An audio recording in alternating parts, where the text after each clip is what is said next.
तो त्याग सहित स्वार्थ जड़ित था से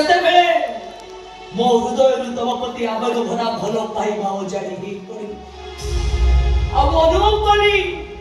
मो भल पाइबार प्रथम पसंद खाली भूल नथिला एक विराट भूल थिला सुना को चिठी न मारी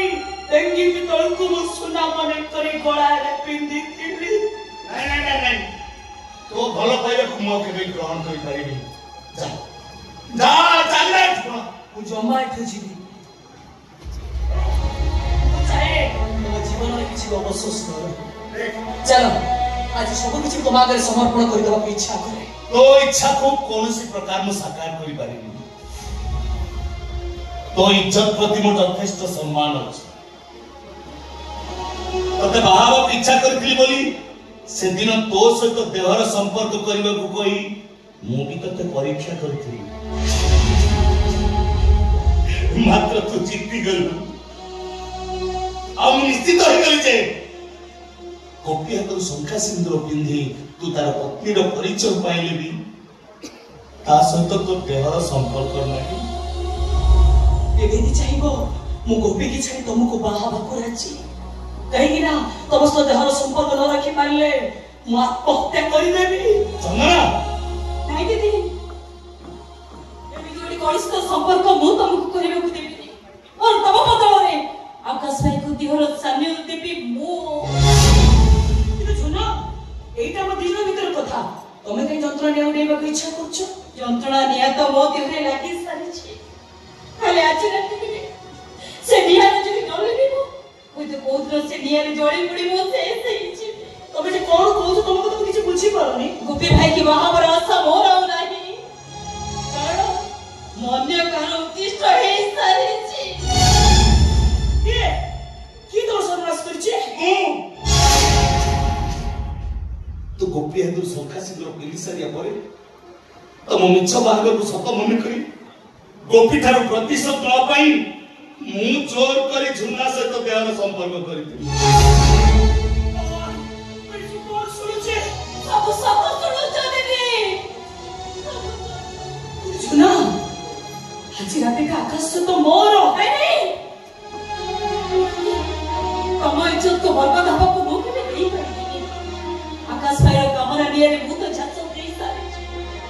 खाली आज रात दिने मु चाहे आकाश भाई सब रात साथी हवा पाई मो इच्छा करे ता धर को चरित्र रही छिबो तबे को चरित्र मते रहिबो मु जानि पारुनी ए भली परिस्थिति रे मोर भूमिका कोन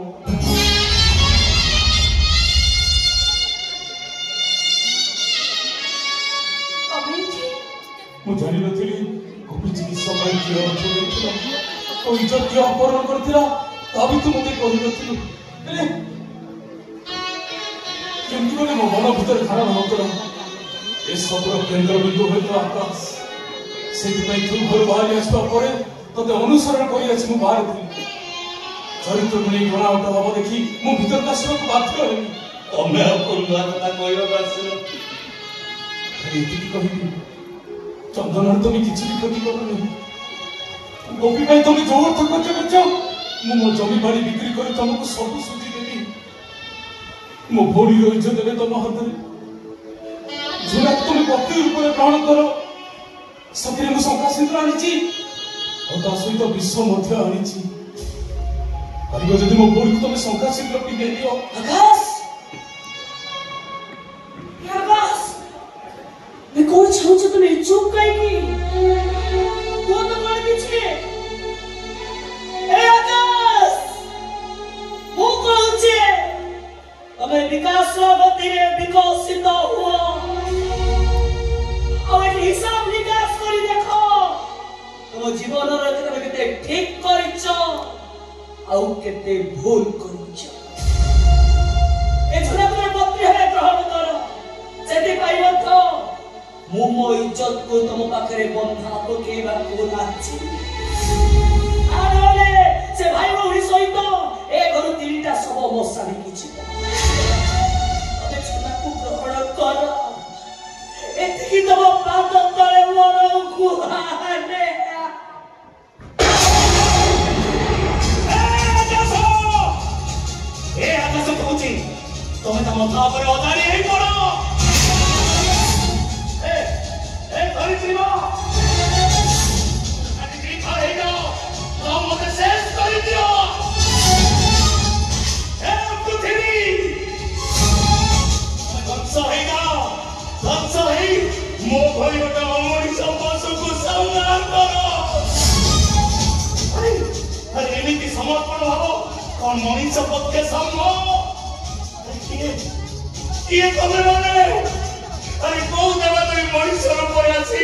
ମୋ ଭିତରେ ଥିବା ଆକାଶ ପ୍ରକୃତିକୁ ଲୋପ କରିଦେବାକୁ ଇଚ୍ଛା କରୁଛ? ଆରେ କିଏ ତମେ ମାନେ?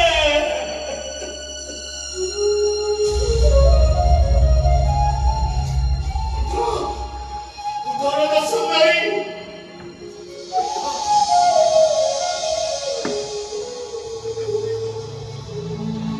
ତମେ ଖାଲି ରାଜ ସୁନ୍ଦରୀ ନୁହ, ମଣିଷ ଭାବରେ ମଧ୍ୟ ତମେ ବହୁତ ସୁନ୍ଦର।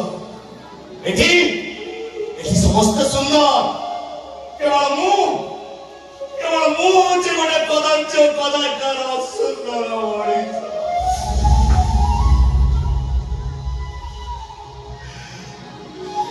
ସୁନ୍ଦର ସମଷ୍ଟିର ଭଣ୍ଡାର ତମମାନଙ୍କ ସ୍ପର୍ଶରେ ମତେ ବି ଟିକେ ସୁନ୍ଦର କରିଦିଅ। ମୁଁ ବି କାହାକୁ ସଦ ସିନ୍ଦୁର ଦେଇ ସଂସାର କରିବାକୁ ଇଚ୍ଛା କରେ। ହେ ରଜ ସୁନ୍ଦରୀ, ତମ ସଦ ସିନ୍ଦୁରକୁ ମୋର ଭକ୍ତି ଭରା ପ୍ରଣାମ।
Love